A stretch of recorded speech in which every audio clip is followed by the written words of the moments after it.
Bakunzi ba Salocom TV1 kaze mu kiganiro Rhapsodie de realites muzokwama mukurikirana ku munsi ku mbuga zose za Salocom TV1. Amaro y'Imana abane namwe mwebwe mwese mukunda kandi mugakurikirana inyigisho Rhapsodie de realites mushikirizwa na Irambona Guilain. Nkuko mubizi inyigisho zamazigizwe n'ibice bitatu. Turi ku munsi wa gatandatu itariki 21 ukwezi kw'icenda umwaka w'2024. Ijambo ry'umunsi: uburake ntaco bufasha. Dusome mu gitabo ca Yakobo igice ca mbere ku murongo wa 20. Kuko uburake bw'umuntu budakora ivyo kugoroka kw'Imana. Uburake bw'umuntu ntaco bushikako, ntaco bufasha, ntaco bwungura, kandi ntibuza no kugoroka kw'Imana. Uburake kenshi bwama bufatanye n'ubwibone. Iyo ubonye umuntu yashavuye kubera ivyo abandi bamubwiye canke bamukoreye, uca ubona ubwibone bugaragara. Nyimba ubwibone bwarabuje Mose, uwo Bibiliya yerekana nk'umuntu aciye bugufi kw'isi, bwamubujije kwinjira mu gihugu casezeranywe. Ni vyiza kubwirinda. Uguharura igice ca 20 uhereye ku murongo wa 2 gushika ku murongo wa 13 havuga uko Mose yaretse uburake bufuka ukubaha kwiwe. Inkurikizi zabaye zikomeye. Imana yarakariye Mose kuko tamwubahishije imbere y'abantu.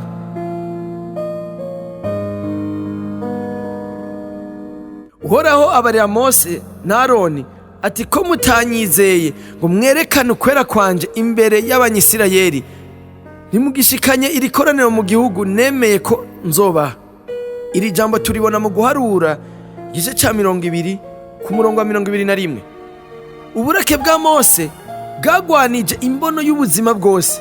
Mu nyuma yarashize kure y'igihugu casezeranywe, ariko ntiyacinjiye n'Abisirayeli nk'uko yari avyiteze.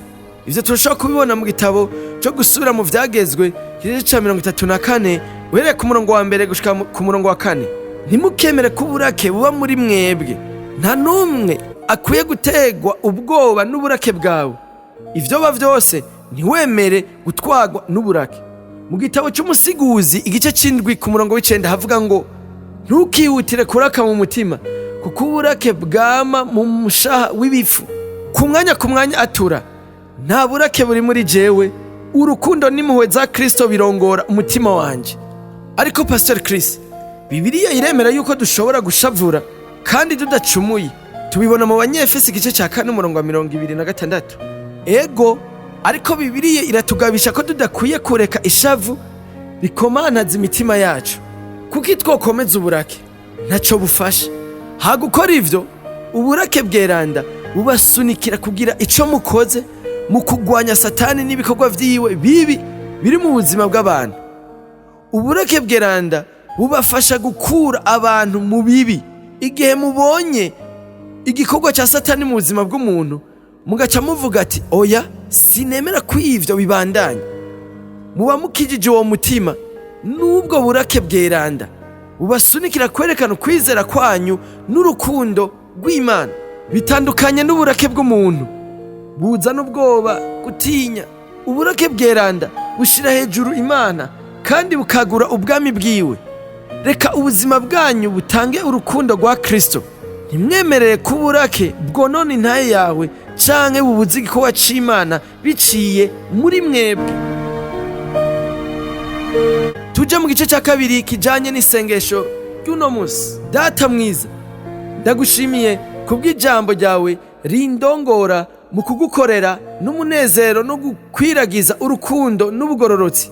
Ndagushimiye kubw'ubuntu bwawe bukorera muri jewe kugira ngo nkunezereze kandi nguheshe icubahiro mu izina ryawe, mu kugaragaza umwifato w'amahoro no kwiyubara mu izina rya Yesu. Amen.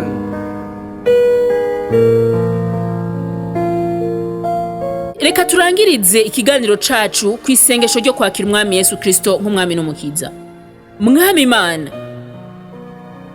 ndizera n'umutima wanje wose ko Yesu Kristo ari umwana w'Imana. Ndemera ko yapfuye ku bwanje kandi ko Imana yamuzuye mu bapfuye. ndemera ko ari muzima. Ndatuje akanwa kanje ko Yesu Kristo ari umwami n'umukiza w'ubuzima bwanje kuva uyu munsi. Urakoze mwami wanje Yesu gukiza umushaha wanje. Ubu ncitse icyaremwe gisha. Turagukeje ubu ncitse icyaremwe gisha. Hari icubaza kugira ngo ushobore kubandanya ukura mu buzima bw'agakiza. Hamagara kuri 61 40 ubusa 14. Murakoze naho ku munsi w'ejo mugira umunsi mwiza.